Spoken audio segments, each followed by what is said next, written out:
Ladies and gentlemen, y'all know what time it is. Y'all see you dynamic duos out there. Yes, sir. We coming for Vlad and Boosie. We coming for you. Say Cheese and Charleston White, we is coming for you.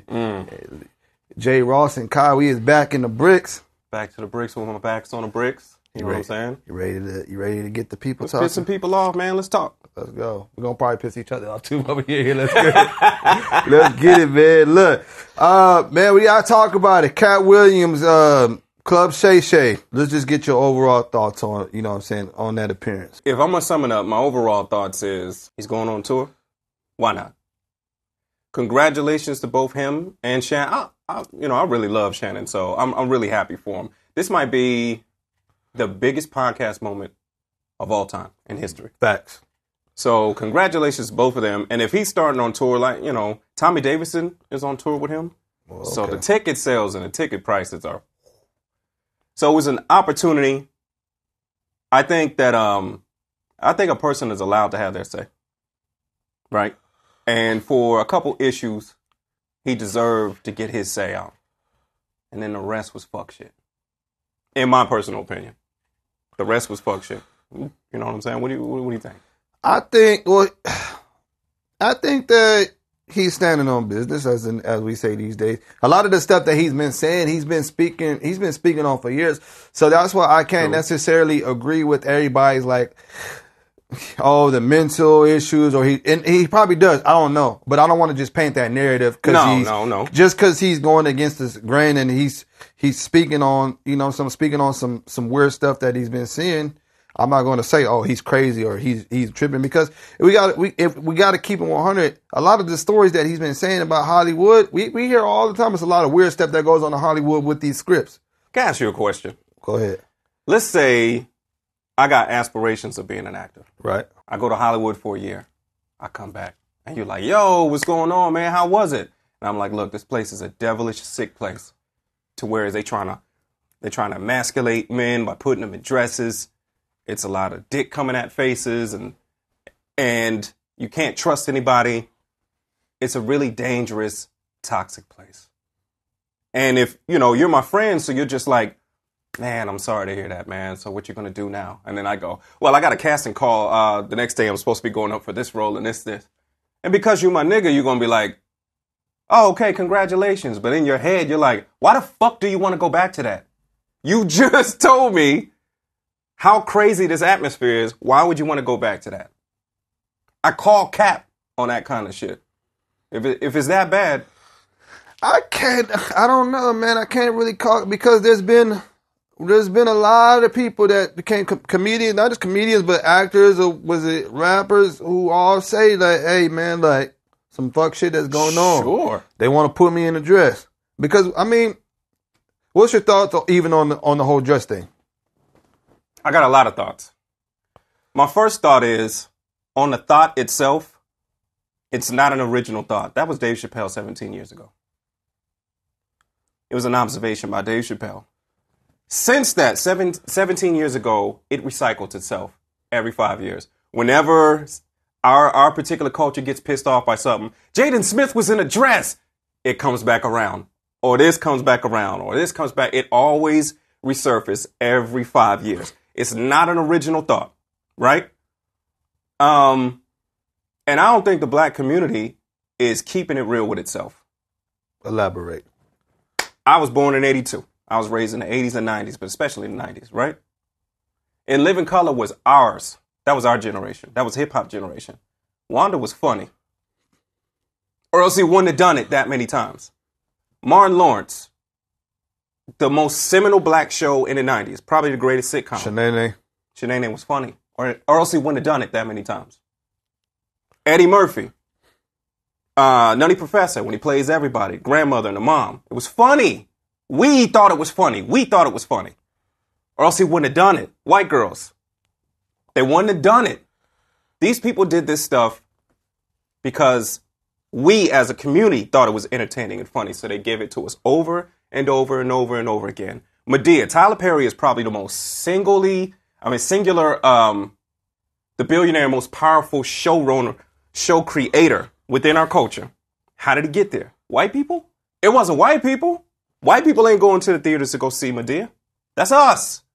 I remember back in the day when he was just doing the plays and stuff. Yeah. My aunties and stuff, they used to have these wine parties and stuff to watch the plays. On the VHS He came up from us. All of these movies over and over and over again, that's us. We support it. You don't like it? You have to blame your mama. My mama loves Madea.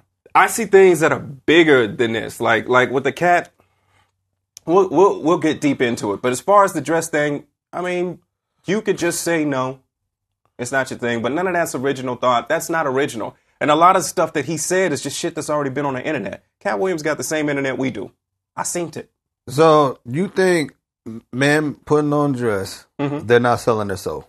No. No? No. I think that they're attempting to be funny. Sometimes it's funny, sometimes it's not funny. If that's against your moral code, then don't do it. So one of your boys, let's just say one of your boys, right? His decision. His decision. Hope it's funny. Big risk. You know what I'm saying? But you wouldn't question anybody's manhood or morals if you know. As far as morals and stuff like that, that's not on my radar. On my list of things that I got to question your morals over is putting on a dress more important than snitching?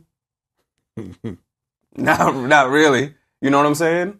On my radar, it doesn't even play. You do it if you want to. Or I hope you're funny.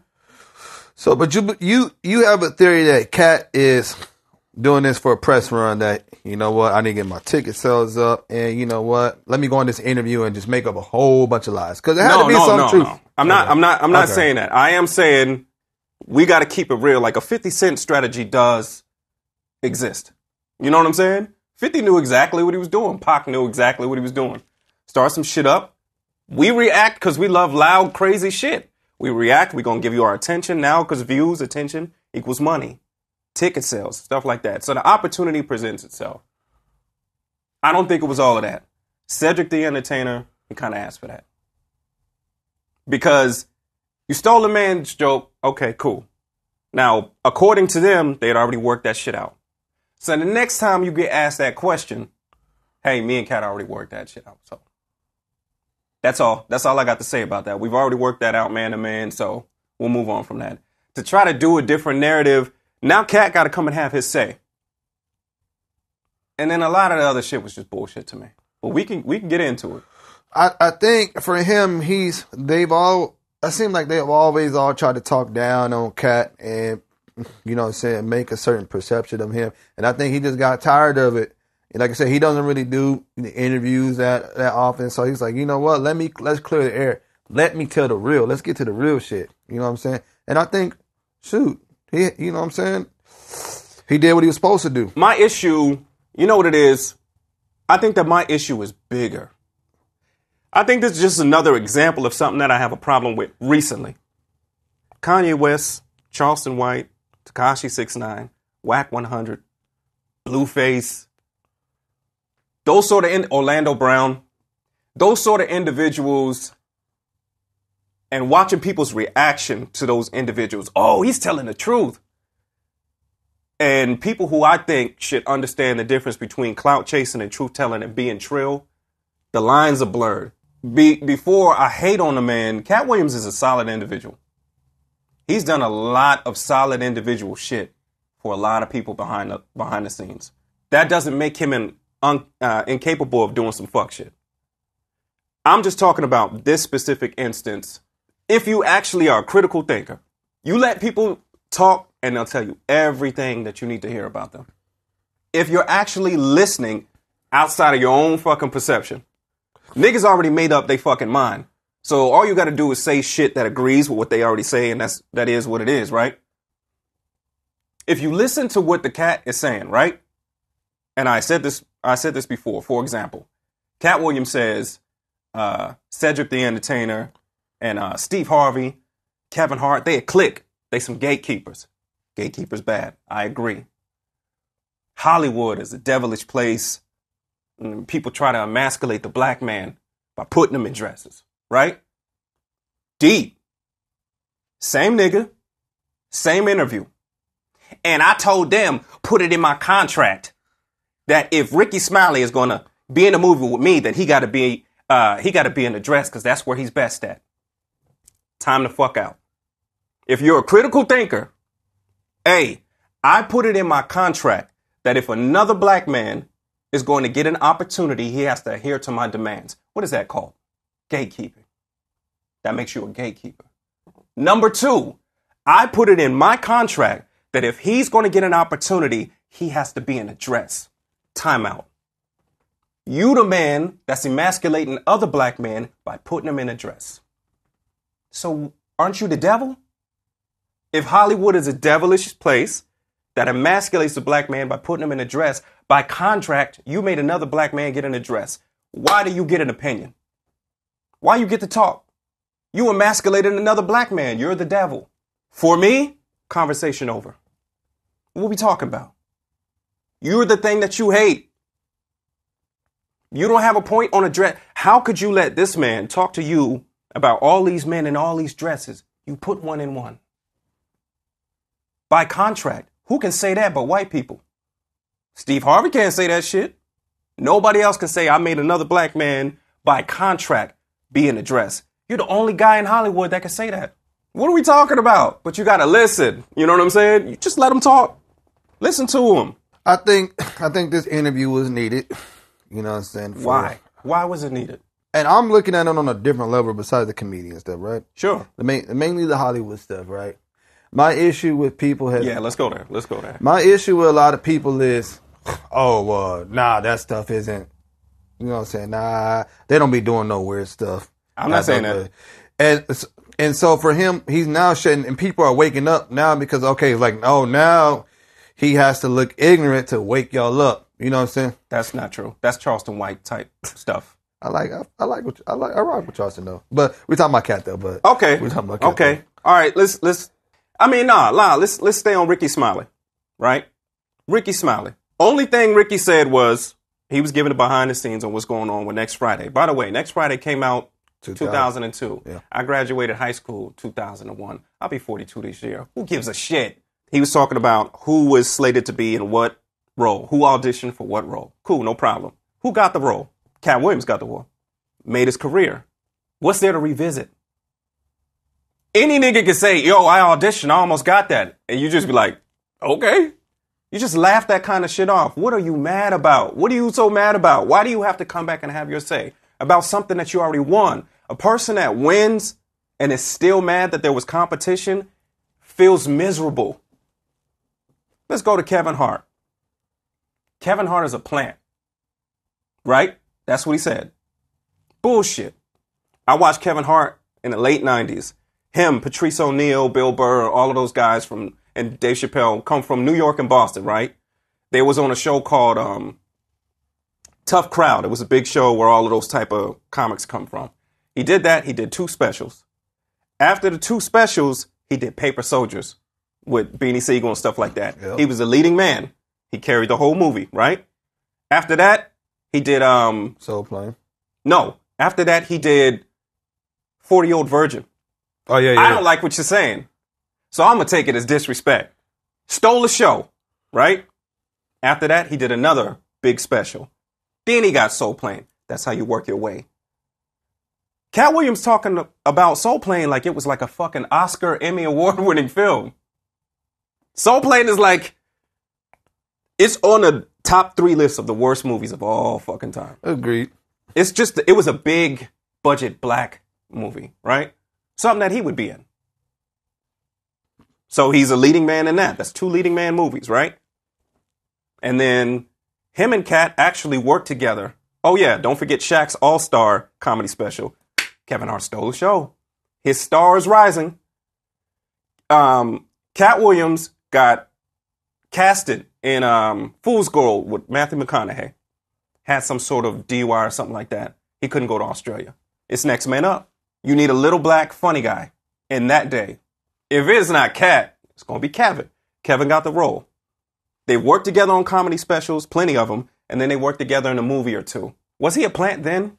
Nah, y'all was cool then. It wasn't until Kevin started doing this. Can we say that Katt is jealous of Kevin Hart?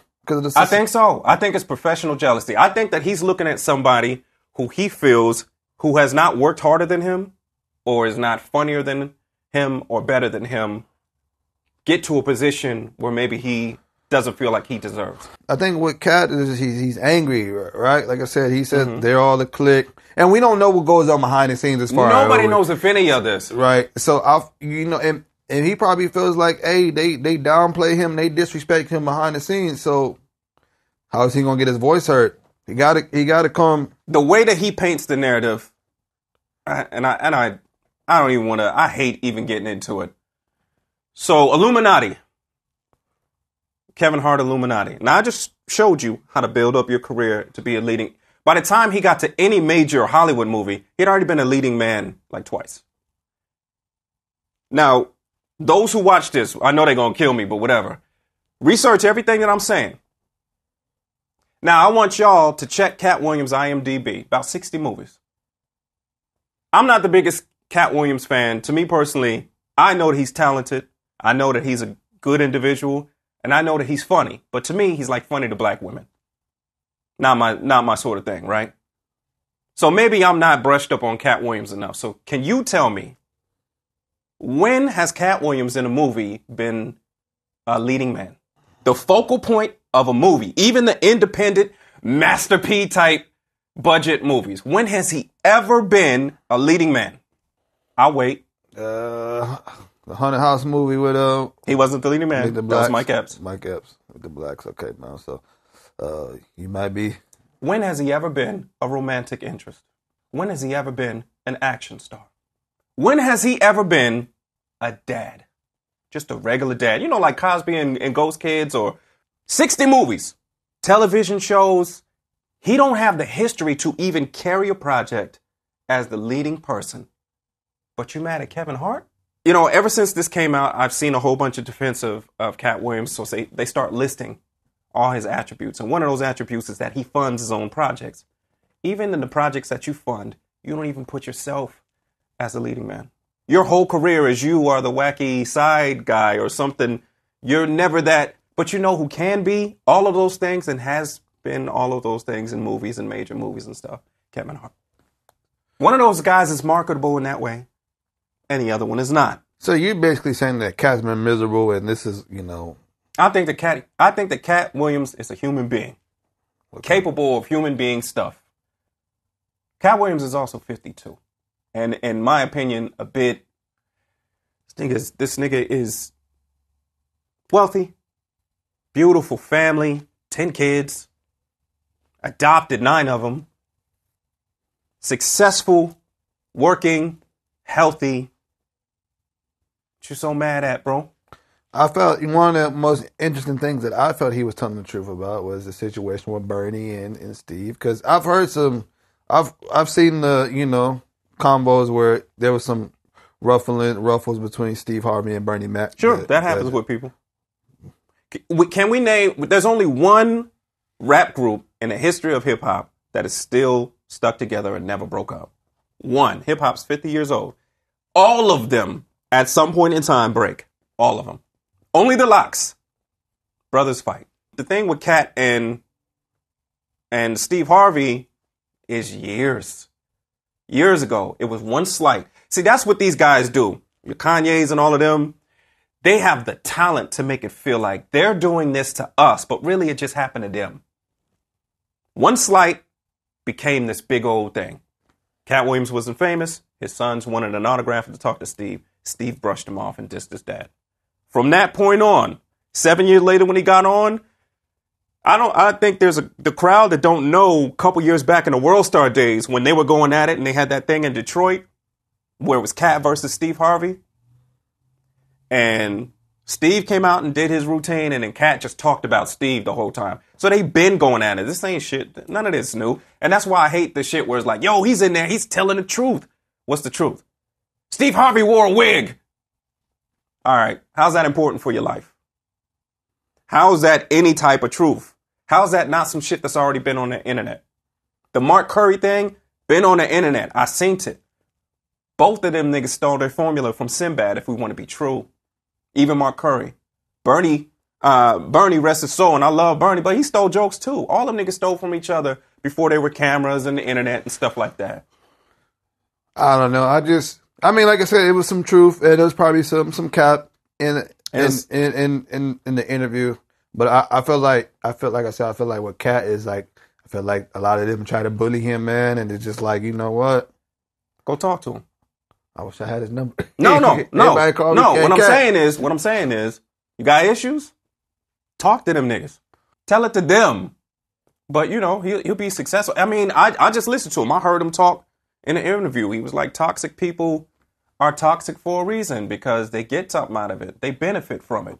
Overall, as an interview, I felt like after the Cam Newton thing with Charleston White, this is probably like the most second kind of like. It's a formula, ain't it? It's a winning formula right now. The problem is it warps. People got to start recognize what is trill and what is not trill, bro. That's not true. And the Charleston White thing, and I've been meaning to talk to you about that shit. The Charleston White thing is the same situation for me. You listen to him. Listen to him talk. Charleston White says. And he's got the background too. When I was out there doing this and I was going to the courthouse and getting this changed, I was getting litigation done here and this right here. Ain't that great? Ain't that being a lady? Ain't that what you're supposed to do? But what did he say? Y'all weren't paying no attention to me. So I became the most ignorant, disrespectful thing for what? For what? Now your message has nothing. Your message means nothing now. I think his message is needed. Because what's his message? You got so for example, right? When he says fuck King Von murdered black people, this and that. In my eyes, yeah, we worship. There's a lot of people that worship King Von. He did this and that. So he's like, nah, like I'm standing against that. Like we putting an end to that. Look, if you want to be a messenger, if you want to be a leader, it's an example thing, right? So you got a message. It's important. And then you go outside of these cameras and off the line and you just fuck up. Your message means nothing because I'm not listening to you. I'm watching you. You claim all the godly stuff and the Christian stuff and all of that stuff like that. I'm not listening to you. I'm watching you. So when you fuck up, see, everything you say is not what it is. Because that's not how it is. If you truly want to be a Christian, you just live your life. And then people see you and go, how? I don't know. I just feel that's how it is. I feel like this new generation, because we you know, me and you a little bit older, but for the new kid, I feel like they need someone like Charleston. Why? Because him, if he's hey man, look, hey, y'all need to get yourself together, man. Look. Listen, but man. if you know, like your parents probably told you, hey, you fucking up. You need to get your shit. You got kids, right? Yep. You let them listen to Charleston. You want your son to listen to Charleston? Oh man. I'm asking you to be real. Me, I mean, it depends on what age he's at. You know what I'm saying? Charleston has this. Your kid don't. Let your kid do some Charleston shit. They'll smoke him in these streets. They'll kill him. You understand what I'm saying? He walk around thinking he's Charleston. He'll go to the rival's hood to prove a point. They'll murder that nigga. They'll kill him. Trying to be him. Because ain't nobody listening to you. They watching you. That's how it works with leaders. That's what a message is. You got to live it. You got to walk it. Charleston White is 6'9", just black. I don't know about that. Okay. What's the difference? What did 6'9" do? I'm going to all these rival people's hood. I'm talking down on King Von and Nipsey Hussle just like Charleston White. They do the same thing. But except for with Charleston. 6'9" snitched. So does Charleston all the time. And he'll tell you, I'll go straight to the cops. He's never really told. 6'9" is told. The difference. You're saying that Charleston White has never called anybody on somebody else and got them. What if I could give you receipts? I know what you talk about, but that wasn't. But the thing, my guy, you do know what snitching is, right? Yeah, nah. But here's the thing: that's coward behavior. The difference between the Charleston and the 6'9" is Charleston not finna back down from nothing. You sure? What if I show you receipts? It's been some receipts. Me, from all the footage that I've seen, and everybody, I can show you some. Soldier Boy to, you know, who's afraid of Soldier Boy?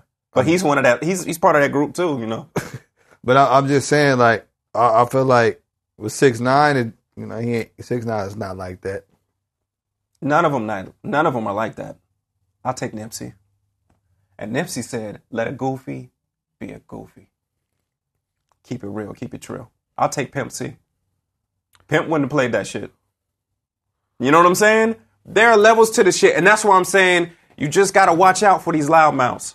Hey, well, look, folks, y'all. I got more, so if you want me to come back, I got more.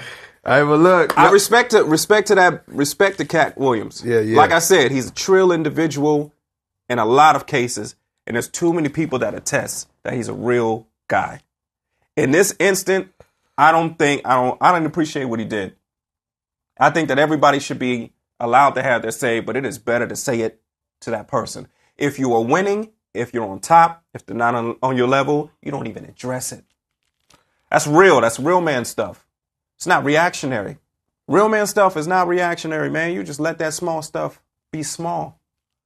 You're not on my level. That almost had this, almost had that. Congratulations, my guy. Cedric, he should have addressed that. Everything else is the same shit you heard on the internet. He's just saying it like it's his truth. It's not his truth. You're just repeating some shit that we've all seen. You just do it better than everybody else. Shout out to Katt. Shout out to Katt. Shout out to Shannon Sharp, man. Good interview. Yeah, shout out to Aunt. Hey, well, look, y'all already know who it is, man. Y'all know it. You already know how we get down, man. Look, ready to piss some people off as usual. Real talk. I appreciate you bringing me back. Live from the bricks. Hey, y'all gonna be seeing us too. Y'all gonna hang our jerseys up there with the. We coming. All y'all interview duos out there, Vlad and Boosie, we coming for y'all. Okay, we coming for you. Charleston White and Say Cheese, we coming for y'all. Hey, but look, it's your man J. Ross and Kai Pheonix with Weekly Views. We out.